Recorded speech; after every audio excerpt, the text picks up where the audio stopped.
Similar circumstances. Same city, same name, different outcomes. In the book, The Other Wes Moore, One Name, Two Fates, the author Wes Moore writes about two boys with the same name but different fates. Ultimately, Moore and Wes grew up in and with similar circumstances, but their lives ended up completely different. In this book, it is important to think about the similar circumstances because it is important to see how similar the boys' lives actually were. The boys grew up in the same city, fatherless, and were around drugs, but they didn't end up with the same fates. Just because they grew up in similar circumstances doesn't mean the boys will end up with similar fates. In the book, the Wes Moores are both young kids who live in Baltimore, Maryland, that are growing up in very similar circumstances. They both grew up in the hood with only a single mother and no fathers. Their mothers both brought guys in and out of their lives. With living in the hood meant the boys would be around drugs too. The boys both didn't do so great in school. They always had low grades or were failing. Another thing the boys both had were a family that cared about them and always wanted the best for them. Their mothers, siblings, and grandparents always tried to steer them in the right direction, but most of the time that did not work. Similar circumstances is what this essay is going to be focusing on. The similarities between the boys are very significant. It is important to pay attention to the similarities because the book wouldn't make as much sense. The similar circumstances that are most important is the boys' families. The family situation is about the same between them. By focusing on the similarity between the family, you will understand and notice and wonder why the boys ended up so differently. The boys have the same name and grew up in the same neighborhoods. Doesn't mean they were to have similar fates. Wes Moore, the author, his father passed away when he was only 3, so he grew up without a father with a single mother. Wes Moore had a father, but he was a drunk and an addict, so he grew up without a father and a single mother as well. This was something both Moore and Wes had in common. Moore writes, Wes was the man in the house.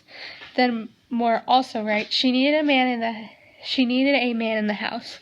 With both the boys' fathers being gone, the boys felt they had the responsibility for being the man in the house to protect their mothers and siblings. Putting that kind of responsibility on a young boy's shoulder can be hard on them. The good thing was that the boys did have father figures in their lives, but they weren't the best influences on them.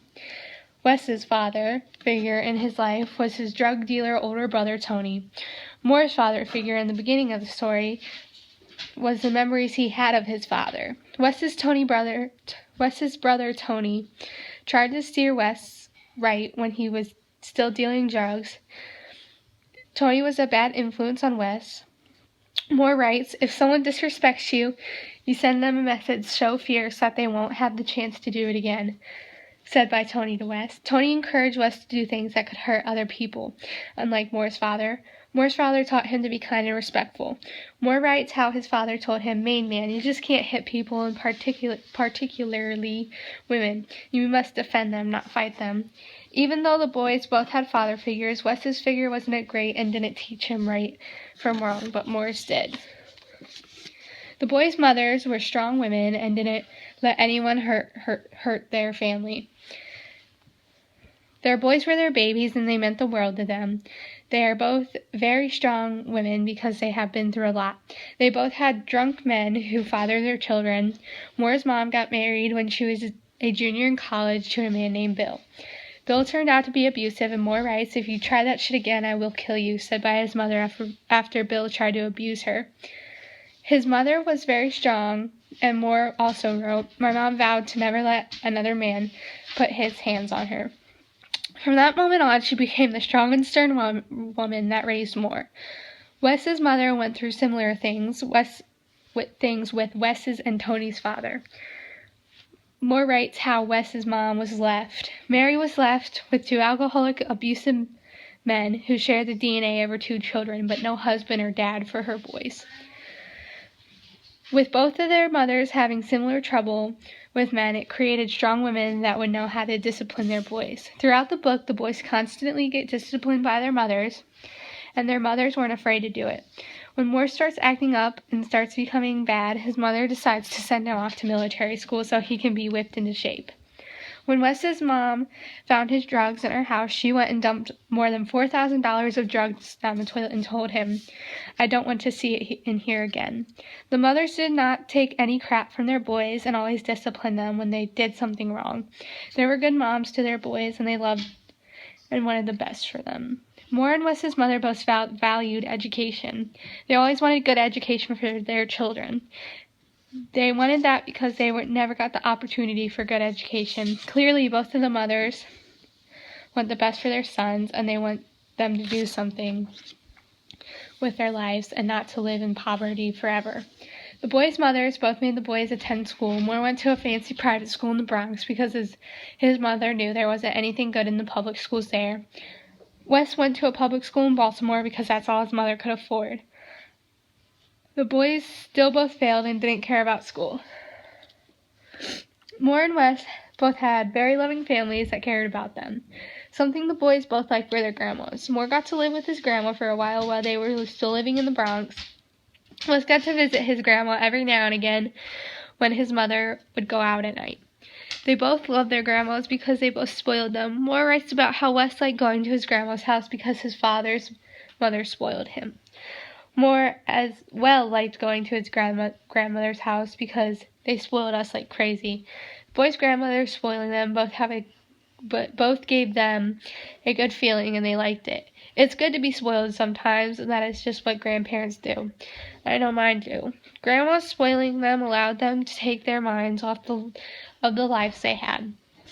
When they spent time with their grandmas, it was like they were the only two in the world. Their grandmas were very important to them. The boys' lives were very similar, including their family lives. They were put into many of the same situations, and sometimes even dealt with the situations the same way.